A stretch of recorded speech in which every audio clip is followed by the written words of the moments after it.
Well, I have never been a struggling actor, really. I've been very fortunate that I've been able to work in my own field since graduating. I've had one job. I worked at a gym for like 3 months. Which one? Crunch down I know it. Which Union one? Square. Oh. Yeah. After college, I moved to New York, and about 3 months in, I got my first national tour. I did the non-equity first national tour of Wonderful Town. I left there, moved to Disney, got my card. That's right. I did Lion King there, and I did Finding Nemo the musical there. That's right. Hopefully that'll come to Broadway one of these years, and they'll call me. That'd be great. Um, After that, I went back to New York and I worked a bunch of regional gigs around the country and got a lot of experience. Got to play Coal House and Ragtime and Yeah. tons and tons of stuff. Dream Oh, roles, I saw really. you. I saw you in that. Did you? Oh, yeah, you I did. did. You It was came. great. It was so good. Thank you. I try. We support each other here. It's true. We're friends for life. My best Yeah. friends in the world I met They here. become your family. They do. It's true. In New York.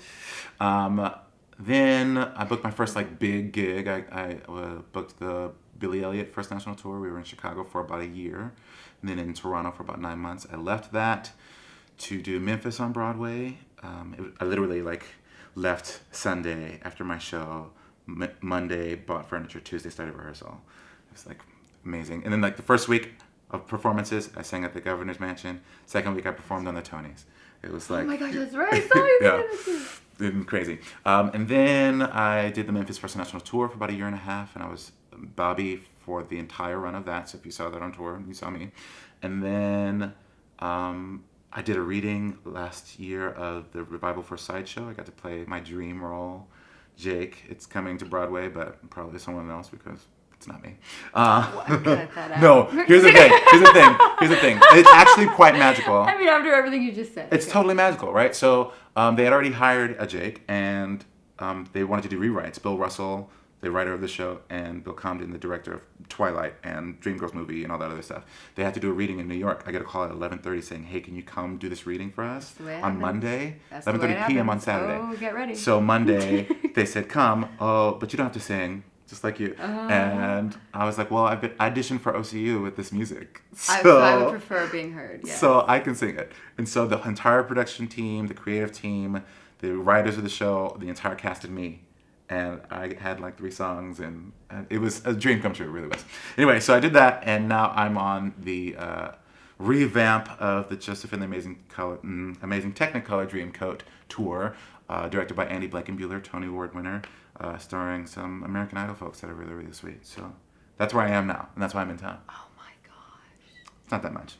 It's a whole lot. I mean, yeah, Yeah, I feel like I've seen you in most of those gigs. because you're my friend. Yeah, I mean, I try, and here I am. And Oh, and in last fall, Tiffan and I... we did a cabaret. We did a cabaret in New York City, our cabaret With Jen debut. Sanchez. We're going to go on that wall right there, Yeah, there. yeah. Uh-huh. Yeah, we rented a space We and did. put on a show We together. wanted to just do that, and we did. And it was amazing. It was really good. Yeah. Very different, all 3 of us. Okay, my turn. So I graduated in 2006, and then I got hired at Maine State Musical Theater, Yeah. good one, as an intern, they gave me a couple of roles in their show, which was really nice. And instead of that plane ride over to New York, that dramatic plane ride with my 2 suitcases, I just had someone's mom drive me. So isn't that great? It's so random. I know. So then I was in. I know, it was so random.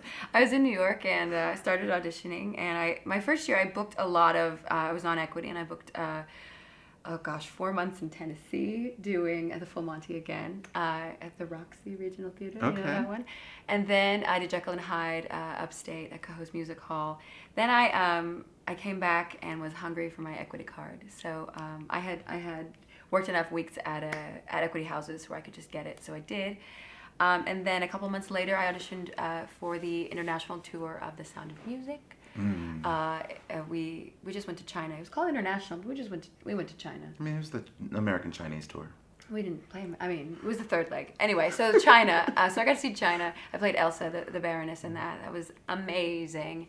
So then I came back, and I was, equity in New York, and it was really exciting for me because I got to figure out who I really was at my age in the equity world. Right. I knew who I was in the leading lady, like college non-equity world, but who I was as a girl my age, and in actuality in the professional New York City world. So I actually took a lot of classes. Craig Cornelia. Yes. Oh my gosh. So VP jealous. Boyle's Musical Theater Forum, really, and got in front of a bunch of casting directors to really hear what they thought I was right then, which was really informative for me. And then after that, I got to do a lot of really cool new things. I did the Far Out, the sci-fi musical comedy at the Manel Lane with Nick Adams. Yes, I got saw. to like create. You saw that? I saw lots of pictures. Anyway, I got to do that. I got to do a lot of shows in the NIMP Festival, and then I started doing more regional theater, going to like. West Virginia and New Jersey and Connecticut. So last year is when I'd say I got a little luck, is when I mentioned I replaced someone pretty famous in 2x2 the day before. It was actually a blizzard, and they were like, she can't do it. The director can't come. If you can't audition, we understand. We think we're going to go with somebody else. And I was like, no. I'm perfect for this role. I'm coming to this audition that you invited me to. And they were like, okay, but you better get here now because we're leaving. So it was a blizzard. It was the blizzard of New York last year. So I showed up and I sang and I did my sides. And they videotaped me. And they were like, what do you think? And they were like, well, if anybody should get it, it should be the last girl. And they were like, we think we're going to keep the girl we already had, but if she doesn't do it, we'll give it to you. And I was like, oh, okay. Fine. Stars. Leave it to the stars. And then like the day before, they were like, you got the part of Goldie in 2x2. You start tomorrow. They sent me the cast list. I see Jason Alexander's name. And you're like, whoop. I literally call them up and I go, is there another Jason Alexander in this business? No, it's him. It's the guy from Seinfeld. Okay, great. Okay, oh, I'll see him tomorrow. Great. So yeah, so I did that, and all my scenes were with him. So suddenly that, the Rodgers and Hammerstein Society came to that, and it opened up a lot of doors for me, especially in Rodgers and Hammerstein world, which is what I'm actually doing here in South Pacific. And then after that, I did a run of Quilters in West Virginia. Then I did Nellie in South Pacific at Summer Theater of New Canaan. Then Martin Charnin, who directed us in 2x2 and also wrote 2x2 with Richard Rodgers, did a 4-person show at 54 Below called Something Funny's Going On that I did in November. That is also coming back in the fall. Oh, I didn't know. Yeah, he's my people, you know.